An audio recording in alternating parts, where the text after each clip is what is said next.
Daoud, il a construit sa gloire sur le malheur de Saada. Cet homme a étranglé une deuxième fois la voix dans la gorge de ma cliente. Il a tué sa parole. Il intervient à sa place pour dire ce qu'il a envie de dire. Il se glisse dans la peau de la victime.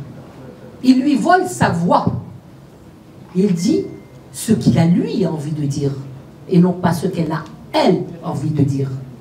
Il lui vole sa vie, son histoire, sa douleur et il la laisse sans vie. Ce livre est une supercherie.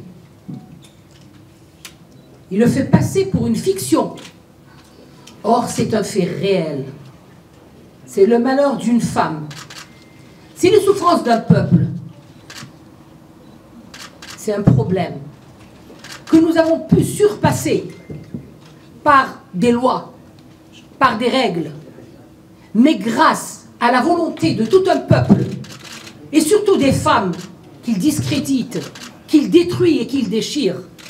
C'est ces femmes qui se sont levées en 1999 pour dire halte à la violence, halte au sang, halte au crime, parce que le terrorisme n'est pas né de chez nous. Le terrorisme est venu s'installer chez nous. Et l'Algérie a été un pays de l'expérience du terrorisme. Donc, c'est le peuple qui a voulu mettre fin à cette violence. Et plus tard, après la concorde civile, il y a eu la charte.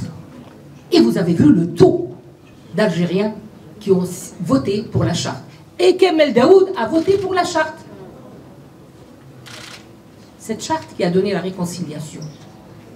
Et qui a posé des lois pour que plus jamais on ne se déchire, plus jamais on ne s'entretue, plus jamais on ne se déteste, plus jamais on serait l'objet des puissances qui voulaient détruire notre pays, le déchirer.